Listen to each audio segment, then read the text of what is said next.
All right, welcome to the show. And as you guys could tell from the title, we're going to be talking about Pope Francis and potentially a couple of other things. As you all know, I'm sure everyone's seen in the news, he is facing some severe health problems right now. It's a respiratory illness, and Pope Francis has now been in hospital for 13 days, struggling to overcome double pneumonia. Wednesday morning, the Vatican press office reported the 88-year-old pontiff had had a tranquil night and was resting. The Vatican released a more detailed update on the Pope's health Tuesday evening, describing his status as critical but stable. He underwent a CT scan in the evening to monitor his pneumonia, while the prognosis for his recovery remains cautious. The Tuesday evening update noted that the Pope has not experienced any more respiratory crises. But signs are that Pope Francis, known to be headstrong, is determined to resume work. Monday, he met two senior Vatican officials here at Rome's Gemelli Hospital and signed decrees relating to the naming of possible new saints. Meanwhile, in St. Peter's Square, hundreds of the faithful braved a second night of winter rain to pray for the Pope's recovery. I'm Ben Wiedemann, reporting from Rome. well, it's not looking very good, to be completely honest with you. It's not looking like it's fatal yet, but the chances of his illness worsening is incredibly likely. He is, 88 years old after all. So I guess like while we're talking about the Pope, obviously we all want him to be healthy and do well and whatnot. But Darren, what would you say your view of Pope Francis is like as a whole? I guess this is my view of him. I am a fan of Pope Francis. I like him. I guess if I were to critique him a little, he kind of opens himself up to a bit of, I don't know if you'd call it scandal. Uh just the way he words things, and the way he goes about, the way he navigates certain issues. It lets people like make like news stories claiming he said one thing when he really didn't. Like, I can't tell you how many different news stories over the years that I've looked at, that's like, oh, the Pope said gay marriage is okay, and then you look into it and it's not. That's not what he said at all. But and so on one hand, it's like I can't like blame him for the reporter like obviously totally misrepresenting what he said, but the way he kind of can talk in vagaries almost, so Yeah. and not be. Well, and not to, you know, push back a little bit on that, but I feel like what's going on here is that there is, a conservative Catholic faction that is obviously they're not trying to defy the Pope, but they're also not trying to contradict like traditional church teachings, right?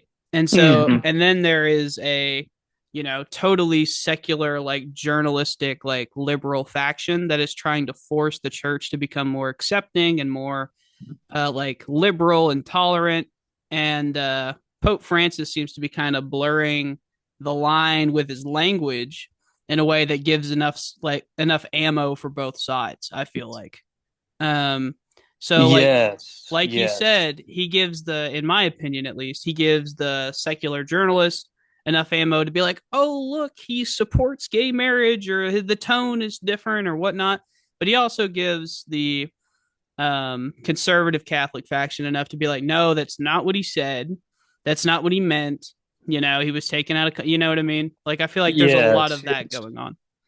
I don't think I could have said it better myself. I think you hit the nail on the head. And as and as our viewers will soon know, in our freshman year of college, I converted to Catholicism, and I've since become a bit of a lapsed Catholic, I suppose. I guess, go into that later. But I remember like whenever, you know, our friends and I would have debates over Catholicism, it would always, you know, inevitably some comment Pope Francis made, which, you know, wasn't quite clear enough and would give just enough ammo to my interlocutor, you know, that it would just, oh, it would drive me crazy. So, but, you know, with all, you know, that was a time in my life where I was, I think, looking for the most conservative thing, the most based thing in my mind that I could be. So I converted to Catholicism, did all 8 months of RCIA, and it's no wonder why Pope Francis gave me conniptions at times, but I am a Oh fan of yeah, his. if Ratzinger or Benedict, if you prefer, if he was still in there, I don't think you'd have changed a bit.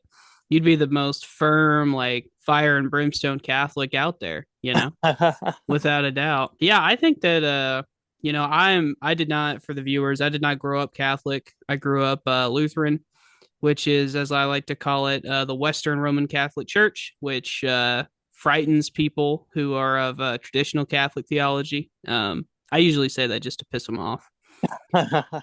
But I do have a lot of great respect for the Catholic Church, certainly for doing things like, starting the church, establishing structure, dogma, giving us the scripture. Like a lot of people don't like to say a lot of those things, but like without the Catholic Church, there is no Christianity moving forward. Without no sense of structure, without no sense of like ways to manifest the spirit into action, none of that happens. So good on you guys for that. Yep, I was just going to say, the structure of it, the historical quality of it. That's kind of what initially attracted me towards that faith. The authority as well. The ability to say, well, this is the correct way to go because it has all this precedent. Oh And I yeah, don't want to. Were you about to say something? I don't want to derail it too far. Were I you was about to gonna I was gonna go into what I thought about Pope Francis, but you're good to go on. go ahead and talk about Pope? Go ahead and talk Sure. more about Yeah, Pope and Francis, and just then we can talk about the yeah, sure. Catholicism in general. Yeah, and just to be transparent to the listeners too, I'm still currently a Lutheran, and I have considered flirting with going through RCIA and becoming Catholic. That is something I've seriously looked into. I've just got to figure out if I can overcome a couple of the theological positions that they hold, which I'm sure we may get into later. But as for Francis, I think he's been an unbelievably great leader for the church, and I think when you look at the context of like him coming into power after the tragedy that the scandal that befell the Catholic Church in the mid 2010s, I can't think of a better person to be up there. But I think that his tone is just what we need for the Catholic Church of the 21st century and onward. You know, I think like his focus within the church is great. So like my understanding is that like for the past 150-ish years, the church has been more focused on like policing like doctrine within the church and less about like outreach. Not that they don't do outreach or they didn't do outreach in those 150-ish years, but like the tone has definitely shifted away from like, all right, we're going to be policing our own bishops, our own cardinals, our own parishes, what they can say, what they can and can't take a stand on. And it's been more about like, all right, let's volunteer like work, let's build more hospitals, let's evangelize. I think that that's great. And I think that his ability to like lecture and like preach to like world leaders and demand better from them has been really good. I mean, everyone from Xi Jinping to Donald Trump to Macron to back when Boris Johnson was the PM of England, like he's basically asked of every world leader, be better for your people, and I like the guy. I like what he focuses on. Um, I am curious, Darren, what would you say is like your opinion on his like change of tone within the church? Whether you want to say like he didn't contradict teaching, I admit that. But certainly there's a tone shift away from like exclusivity to inclusivity. I have mixed feelings on it. On one hand, I kind of appreciate when, you know, the clergy isn't being almost, Pharisaical when in their tut-tutting, Right. I do appreciate in some respects the softer tone, and there was a quote of his that I had seen in the past, and since he's in the news, I saw it again today. I'm gonna butcher it, but he said something along the lines of, this isn't dogma, but I like to think personally that hell is empty. I like that a lot.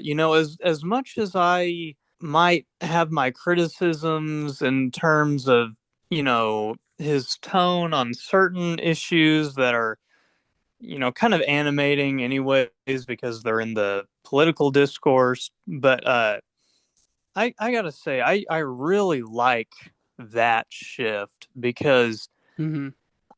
that's another thing that attracted me to Catholicism is, I mean, things are set in stone, but nobody knows who's in hell. Nobody knows who's in hell. So, you can't say like, even Hitler, there's a chance he's in heaven. I mean, probably pretty slim, but uh I like that it's not so rigid and Yeah. I think that universalist approach where like perhaps salvation could come to everyone versus the more fire and brimstone. I am attracted to that because to me it just meshes better with the concept of like an omnibenevolent God, one of infinite mercy, more so than like a Well, and I would just say that even more, so like you're going into like a philosophical, like the idea behind a benevolent God. I would say like even if you just keep with the characteristics of Christ being, compassion and mercy and understanding, I feel like that like if we're on a spectrum between like universalist and like, fire and brimstone, like I feel like that's definitely more his characteristics at least are more on like the inclusivity part of things. Not full universalist, I don't think, but definitely more on that end, right? Yeah, I think to the degree to which he can get away with it and still be within the confines of, official church dogma, Right. I think he does lean towards that side. Now, I've gone back and forth in my head, just pondering it over and over again. Like, is the amount of people in heaven few or is it many?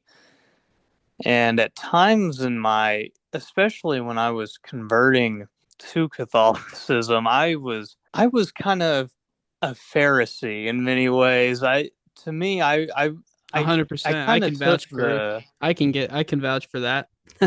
yeah, I definitely took the more rigid hardliner approach. And in my head, I was like, besides the canonized saints, I'm sure there are maybe thousands in heaven, but surely not millions because I thought it would just be too difficult for that many people to die in a state of grace. But that was probably incredibly pessimistic of me.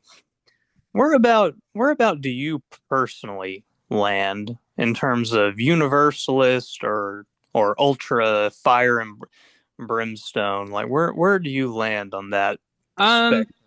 so it's pretty simple for me. I definitely, and I don't even know where you would say this lies on a spectrum, but I feel like Definitely everyone who professes the faith gets in 100%. As far as the places where it gets for me is places where like there's clear like divine love, like biblical love, and like you lived a noble life, but you maybe weren't a Christian, right? I'll give you a perfect example, and I'm actually stealing this from Matt Walsh, who is a Catholic, as you know. Oh Um, yeah, yeah. During the events of the Holocaust, there was a family, a mother and her two children, and they were sent off. The children were sent off into the gas chambers, and the mother was not. But the mother elected to go into the gas chambers so that way their kids could spend their final minutes, as horrible and as agonizing as it could be, at least like in the arms of someone that they knew and they loved. And what is that sacrifice if not biblical love? you know and I understand that she was Jewish and she did not adhere that Jesus was her savior, but is there an avenue? I feel like in Protestant Christianity you kind of got to say sorry, like that's unfortunate and maybe she was a decent person, but according to Protestants she has to go to hell, right? Because we only. But I feel like in Catholicism there definitely is that avenue that this person could be potentially in heaven. And There. I was going Oh to say my that I, bad. I was going to say I personally like I tend to lean that way. I tend to be like, okay, that makes sense to me. I definitely lean that way, 100%. I like to think. I like to think along those lines more so as well, and I think within Catholicism, there's definitely more room for that line of thinking. I didn't. I don't think I worded it quite as well earlier, but there's the concept of like infallible ignorance. So that kind of more so applied to the existing heathen populations before they'd been evangelized, but it's still applicable today. I mean, there's plenty of people who have never heard the gospel. I mean, go to India or something. I mean, I'm sure they've heard of Jesus, but I mean, to any great extent, I doubt they've done a real history course on it or something. So I do like that aspect of Catholicism, but to an extent also I mean there's like my fantasy about what Catholicism could be, and then there's kind of like the more reality of what it is, and like the really like nice universalist esque kind of reading of Catholicism is not really, I guess, represented in most of the teaching. I think a more honest and like general view of Catholicism and more accurate view is that, well, probably quite a few people are likely in hell, and that it's not, and sadly it's not so universalist. And I think in some ways that's kind of like why, well, among many reasons, but it might be one of the reasons why I've become so lapsed in my Catholicism, because my conception of an omnibenevolent God seems to be kind of like at odds at times with the teachings of the church. And on one hand, it's like I get that it's silly for me as just some dude to be like challenging the, I guess, beliefs of the most.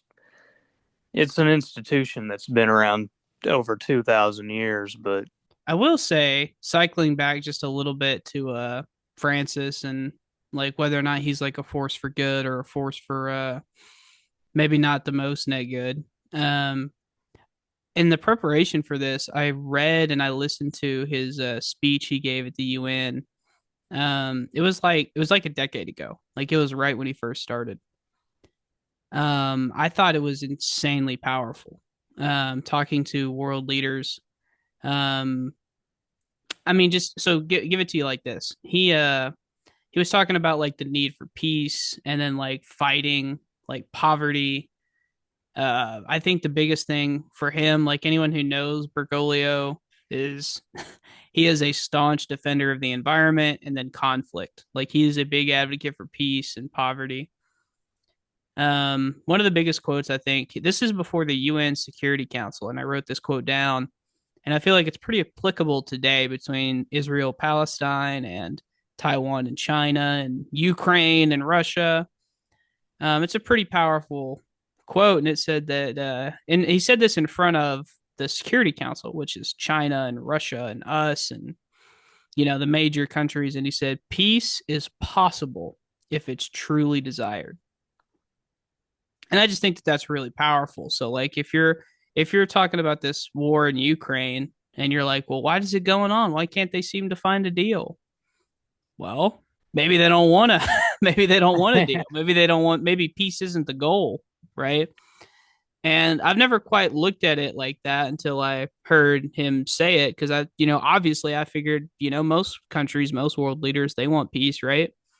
Well, I figured that's probably a little delusional, right? Like the idea, not just that, like when Pope Francis talks about like migrants and refugees and like how they should be able to basically like move freely and seek a better life. Like what do you think about stuff like that? Like just that, because I know that your politics on immigration and you can, I know you're not necessarily hawkish, but like how does like his political stances like sit with you? Well, like on stuff like that, I won't lie, I'm just not a fan of it.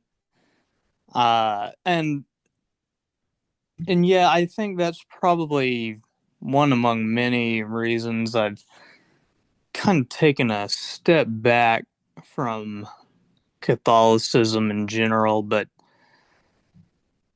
in my thinking. But yeah, I don't like that aspect of Catholicism in many Christian denominations in general, where I feel as though, in some respects, the mercy stuff, I love it when it comes to like our eternal souls. Like I love the mercy stuff, but when it comes to like a real life, I'm not a. This is gonna sound terrible, but I'm just not as much of a fan of it. In many respects, I've seen Catholicism as being, in some ways, an obstacle to my political goals, or well, what I would like to see I in a think state. that's probably the entire point of how it's supposed to work. Oh yeah, well yeah, it's like yeah, Now, I do have a supposed to. question. Are you opposed to the Pope or like a church leader taking stances at all, or is it just that like you don't like the stances that he's chosen? Is that what it is? I'm not opposed to him taking stances. I'm not a fan of certain things he's emphasized. Sure. I believe he said something recently when it's when it really recently. It's when Trump got in and started like deporting people, I think. Immigration and politics reporter Camilo Montoya Galvez. Camilo, what's the back and forth there? It's not often that we hear a head of government telling the Pope to stick to his job in the Catholic Church. Well, Reed, Pope Francis has long been an outspoken and vocal advocate on behalf of migrants and refugees, and this week he penned a letter in which he essentially criticized the Trump administration's immigration policies. He said in that letter, read that all countries have the legal right to defend their territory from criminals and others who may endanger the public safety and national security of people within that country. But he also denounced the deportation of migrants and refugees who are fleeing persecution and poverty, saying that that undermines the dignity of human beings. And so obviously borders are, Tom Homan took issue with that statement by the Pope, saying that the Vatican, for example, has a fence around that perimeter in that part of Rome. And obviously he's saying that he as a Catholic should, be focusing on the Catholic Church and not on U.S. immigration policy and border initiatives. But this really does underscore that there is an escalating feud between some religious leaders, Reed, and the Trump administration over U.S. immigration policy. Just today, a group of religious leaders sued the Trump administration over a decision to rescind a Biden administration policy that prohibited ICE and CBP agents from going into churches and other so-called sensitive locations to arrest undocumented immigrants. Right. He said something, critical of Trump. And I'm like, dude, I like Pope Francis, but 10 million people came in the last 4 years. Like, there has to be a limit, and, sometimes, maybe a little cruelty is going to be a little inevitable. I think, it's probably best if we limit cruelty, but, cruelty is, and this is where I guess I'm just at odds with Catholicism in general. To me, cruelty is not necessarily a terrible thing. To me, sometimes cruelty can be used as a deterrent factor. It can be used as, it can be used as a tool to, shape things to how you want them to be. Yeah, I could see how that's at odds with your Catholicism. I could see that. I can wrap my head around that. Although I don't know if I doubt the ineffectiveness of that. Um, like I don't think that what you're saying would be ineffective. Like the idea that cruelty isn't like a powerful tool and weapon, I think is a little ridiculous. It's clearly effective, right? Yeah, it's just that it would be, you know, I It's just not very I Christ-like. You know what I mean? You know what yeah, I mean? yeah, like it would be Um, very limiting to say you couldn't use cruelty. So oh yeah, God forbid the Pope say that you can't use cruelty. Yeah, God forbid, Darren. I swear, you pick just the dumbest to go at this guy for. Like if you're gonna go at this guy for something that's at least worth it. But like you're like, yeah, he says we can't execute migrants crossing the border, therefore I don't like like well, what? it's funny because I find myself every time I have a problem with Catholicism, it's always over like some stuff you wouldn't think about. Like, a lot of people, if they leave a faith like Christianity, they might say, well, I just don't believe in all those fantastical stories about, walking on water and healing the blind. That could have never happened. You can't prove it. There's no evidence. So therefore, I'm an atheist. But I'm kind of the opposite way. I'm like, to me, that stuff is easier to accept, like, the miracles, all the, magical qualities. Mm-hmm. To me, I can readily accept that, but what's hard for me to accept is uh when there's like when things don't logically follow, and then like when things go against my convictions, my worldview, I guess. And an example of like something being illogical, like Do you remember? Oh my gosh, I should have looked up the passage before this, but there's a passage in the Old Testament where I believe King David like really made like God mad, and like as punishment God like sends like men to like kill David's pregnant concubines or something, Mm-hmm. or some of David's pregnant wives. Uh, and and when I read that, I'm like, I just don't know how I like mesh that with the concept of omnibenevolence. You know, like like I want to, but I do like I want to believe in this thing, but then it comes, then you then you read the thing and it's like, well, this is like hard to reconcile. Uh, Right, it, especially on despite those, especially like the morality of the Old Testament is kind of hard to rationalize in a bunch of different spots. Like oh yeah, oh yeah, there's like there's many other. I was gonna say like that story isn't even really that bad to me, at least. Like you got Oh the yeah, I can. justification of slavery in the Old Testament, for goodness sake. Like how To many me, that people? one's more like I can more brush that aside. Okay, yeah, That sounds bad, but yeah, fair but enough. Well, I can more brush what about that the one. genocide of the Amalekites? What about what about that? Huh? Yeah, that one's a tough pill to swallow. Yeah, yeah. No, and, I get and you. and in some instances where they do like mass killings, sometimes you can be at least like, well, God didn't order that, but that's not always the case. So there are cases where he directly commands them, I See, believe. is So that what you under or is that what you run into the most? Because most of the time, what I get when I show people like the killings, they just justify the killings. you know, to me, like, like I run into that far more often.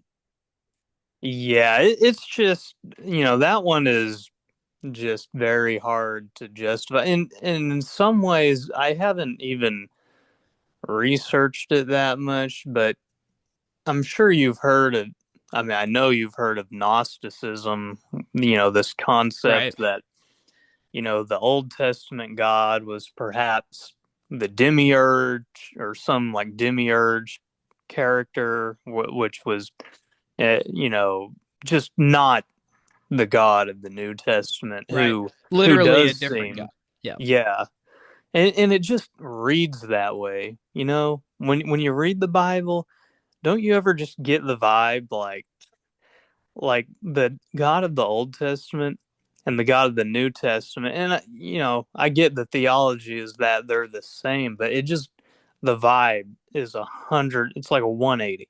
It is a 180. Yeah, even like just the framework and the focuses of like God the Father, I guess, it changes pretty dramatically, right? Like versus like in the Old Testament, he's the God of the Jews, he only cares about the Jews, only the Jews have rights, only, all of that, right? And then you get to the New Testament, it's suddenly like, well, Jesus actually came for both the Jew and the Gentile, and he died for the world. And the war like there's this more like inclusive language that's being said, right? Clearly, at the very least, a tone shift. Like, I don't even think that that's controversial. I mean, people get uncomfortable admitting that, and I'm not exactly sure why. Um, Yeah, like I've noticed that, like, growing up Southern Baptist, I went to Sunday school pretty much every Sunday of my adolescent life, and it was like something that was noticeable, and that if it was brought up, it was kind of, quickly admonished and, brushed off. Uh, but it's like it's definitely there, and I think in some ways my conversion, I'm being a little introspective, doing some navel gazing here, but that's, when I converted to Catholicism, I was trying to just find the perfect form of Christianity that would reconcile all these, kind of issues I've had with it for years, many years, at this point. Uh, but ultimately, I don't even know if I don't really consider myself Catholic anymore. So Oh, gotcha. So you're not even a lapsed Catholic. yeah, yeah, I honestly, I guess, if I were to, I guess I would call myself like a Gnostic Universalist if I was to still call myself really Christian. What you just said is one of the most insanely idiotic things I have ever heard.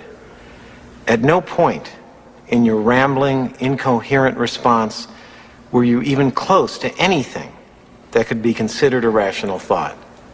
Everyone in this room is now dumber for having listened to it. I award you no points, and may God have mercy on your soul. Well, that's Like a not. absolutely disgusting. That's probably the most heretical thing. Yeah, I was gonna say like they used to like line up heretics like you against a cross, like Yeah. yeah, that's literally the most heretical thing you can possibly say.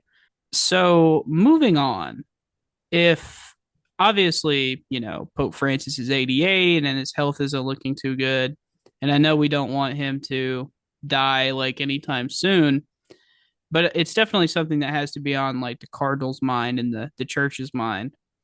What would you want out of a new pope? Like what issues would you want him to take on? What positions would you want him to take? What tone do you want him to have? Like what is your big focus you would want out of a new pope? Now it's hard for me to say because my thoughts have changed so much in the last, I guess, 6 or so years, 6, 7 years. But I think, when I was converting to Catholicism, our freshman year of college, when I was doing RCIA and all of that, my pick back then, and this was the pick of a lot of the online trad caths, it was this guy, it's actually a black guy named Bishop, or no, not Bishop, Cardinal Robert Sarah. And he's kind of like the Clarence Thomas of cardinals. Oh, good lord. Come on. What? Why? Why would you Why? make What? why would you make that comparison in any way and think I'm going to respond happy to it? Like what the hell is wrong with you? Well, that was back then, but Right. anyways, he it's all a matter of emphasis because ultimately they all agree on the same doctrine, but he would he would not make the emphasis on free immigration as Pope Francis would. He would take a more restrictionist tone. So on that matter, I preferred him. Uh, and he had a whole slew of based quotes that I can't even recall at this point. But I remember at the time that everybody wanted him. Now, though, honestly, I would prefer to see another I mean, I'd be happy to see that guy. I think it would be kind of cool. But I would be happy to see a character that reminiscent of Pope Francis if he were to, and I hope not, but if he were to die anytime soon, that I'd be fine with another figure like Pope Francis, maybe with a little, who wasn't so vague on certain hot button political issues and would more affirmatively take, espouse the stance of the church. But I do like Francis's tone on a number of issues. So I'd be happy with another Francis-esque character. Well, how Yeah, about you? Do you have one? I mean, do you have what would you like to see in a new yeah, one? I would love to see somebody that's pretty much as much like Francis as possible. I think he's been like a total force for good within the church. I think there are areas where he could improve on. Like I think he's kind of ignored what I would regard as like the top issue facing the church, which is, how is the church supposed to live in a secularized world? Like how are they supposed to dominate the culture? How are they supposed to? And I understand that people will say that that's not really fair to Francis, because Francis would say that bearing fruits and evangelization like that's what's gonna have our impact on the culture. But I will say, at least here in America, that doesn't seem to be true.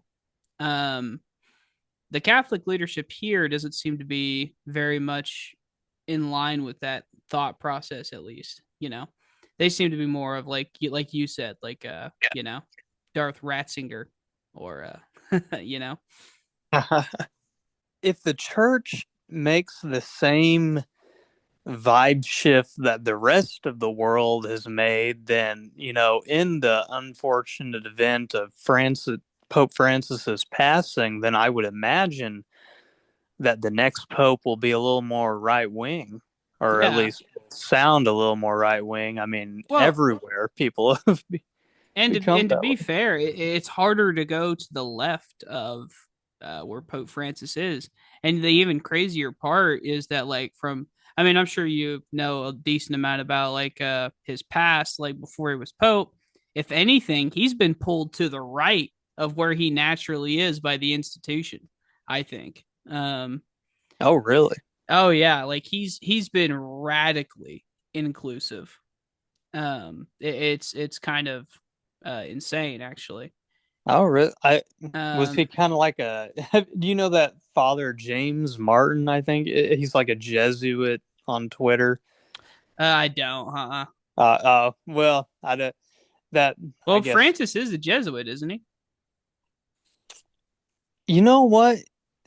Is he? Man, it's I think been he's so the long first since I've ever. been. I'm 90% certain he's a Jesuit. That sounds right, but I can't say for sure. It's been so long since I've been up to date on all the all But the not that facts and not that tidbits. all Jesuits think like that, but there definitely is a type. Oh Um, yeah, certainly. but yeah, I would agree with you, generally speaking. And this conclave is radically conservative. Like the snapback is going to be something. Like if I had to guess where the church is going to go, is they're going to go way right wing. Um, and not like Matt Walsh or JD Vance, like Clarence Thomas level right wing, but there's certainly going to be like a shift back to like we're going to be policing doctrine. You know, like Oh yeah, we're going to be yeah. focused a little bit less on like bearing fruit. We're going to be focused pretty hard on like policing internally. So, which is a shame, I think, because I think it really ignores the issue facing the church and it just kind of isolates them outside. So, Yeah, I don't know. I just wish I knew the answer of how the church can compete in the secular age. If it's you know it, I I feel like in certain parts of the world it's growing. I know in Africa and South America it's seeing some growth, but it is just totally declining in the developed world. There's really just well, uh, religion as a whole is just collapsing in the West. Um, oh yeah, yeah. I mean, in it's Europe, it's almost right. non-existent. I mean, Yeah, it's basically already gone in Europe, which is just a damn shame. And it's hard to believe that because like what is Europe without the religious excellence of the Catholic Church and the Reformation like branches.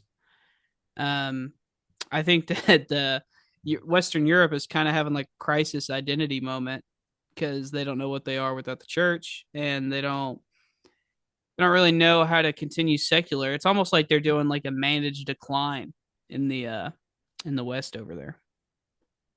Yeah, yeah. I mean, when you think of Europe, I mean, it's sad to say, but there's really just, you think of what do they even have going on over there? I mean, they haven't really done anything all that impressive recently. Maybe that is linked to religion, who knows? But yeah, it's all really secular. I don't know if they have like there's definitely no overarching vision over there for the future or anything. Yeah, and I And I I hope that the new pope at least continues the vision, because I think Francis for sure has a vision. I think he's done his part to grow the faith outside of Europe for sure. Um, but I wish that there was a pope who would kind of continue that vision for like what it means to be Catholic going forward. As long as, which pretty much every pope has done. So some better than others. I just think that Francis has done a better job than most popes in my lifetime. I know there's only been a couple, but yeah, I like him stylistically as well, but sometimes I wonder if, you know, does his relative liberality, do you think that brings people in, or do you think people just kind of appreciate it from afar? Like all this week I've been seeing people on Twitter saying things like, "Oh, Pope Francis, you were the best Pope ever," all this and that. But it would be people, they would always couch it or preface it with, I'm not a Catholic or I don't believe, but I really respect Pope Francis. So I wonder to what extent, does this more liberalized approach of this more universal esque approach, does it help in like converting people? Does it help in bringing people into the faith, or does it just let people any more so than a fire and brimstone approach? I don't know. I mean, in the years of Pope Francis's reign, and this is perhaps a totally unfair criticism and one that you can't really attribute to him, but in the years that he's been Pope, have the number of Catholics worldwide decreased or increased? And if they've increased, then I think it's definitely not in the western parts of the world. You know, it's in the western parts of the world it's certainly decreased. So I know that much. yeah, no, for sure. And I have no idea if it's increased or decreased, but like you said, at least in the West where we live, it's definitely seen like a pretty steady decline. Not just for Catholics, but for all denominations of Christianity, except I think Mormons. But um, yeah, I think what you said about the like people who are looking at Francis that are not Catholic seem to appreciate him a little bit more than a bunch of the Catholics. And I think that that's a good thing. Like the tolerance of like, for example, like that he seems to have for like LGBT community people. Definitely encourages more people into the church. I mean, how could it not, right? Like if you're more welcoming of marginalized groups that previously haven't been welcomed, like yeah, you're going to get more of those people. You know what I mean? You know how you're not going to get more of those people is if you kick them out of the door. You know what I mean? Well, that is true, but I wonder. It, my wonder is that, you know of those people of the LGBTQ persuasion, how many of them are really going to join back up, due to the liberality of the current pope, versus if you took a more fire and brimstone approach and were perhaps hated by the world of the time. I wonder if it would have an effect of, like, growth under persecution, perhaps, where there would almost be like a resurgence. I don't know. So I I don't could know. I could agree with that point back in, the early days, or even not that recently, but pretty much like post World War II when the world like really became secular. Um, the legitimacy of the church in the culture has just been totally stripped. Um, at least in Europe. In the United States, it's becoming ever more stripped of its cultural power, which is where the church pretty much had most of its power the last, since the Industrial Revolution, right? Like Oh it's yeah, it, it's it's not all like it culture. held political power, right? It didn't hold governmental power. The only power the church has had for a long time has been cultural, and it pretty much got stripped of that when we decided to go secular. And I don't know how exclusivity is going to grow when you don't have that monopoly on the culture like you used to have. You know what I mean? Yeah, yeah. I don't know. Yeah, that is a fair point. Now you could Uh, perhaps, you could make an argument that maybe you're losing more of their like current church going types with this include because they're put off by it. Like you, for example, right? Like you're put off by all this, like, let the migrants come, let the gays have their marriages. Like you're put off by all that. yeah, And yeah. so you're a lapsed Catholic, right? But would you be a lapsed Catholic if you had like a hardcore right winger in there? Yeah, I think I'd still, just, well, with my current with my own personal trajectory, I would have been a lapsed Catholic regardless. But I do think there is something to be said about, the current congregants. I think would probably.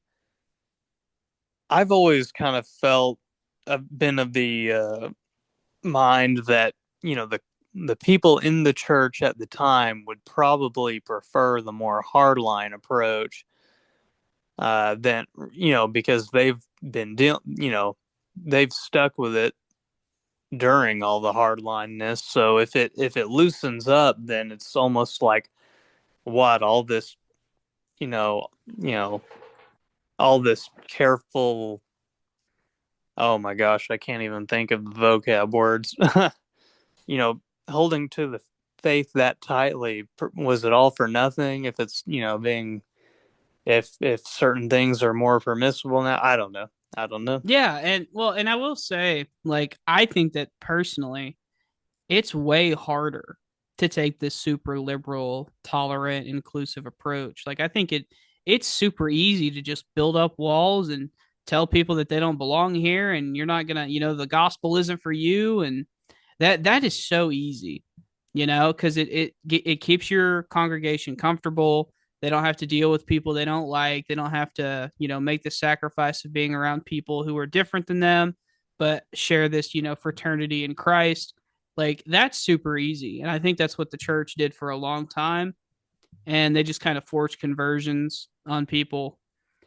Um, but I think that like in the modern world, like this inclusive approach is the only way to do it. And it's not easy, like you said, because you have to kind of balance that line of like, how do we hold to the truths, right? And not say sin is good, but how do we also like make this a place that is welcome for sinners? And that's not just a Yeah. Catholic problem. That's like an all of Christendom problem. Like we don't know how to balance that line in the modern world, and our instinct is to just throw up walls and tell the modern world to go fuck itself. And that is not going to work for the longevity. It might work for a generation or two. It will not work for forever. Yeah. Yeah. I do think.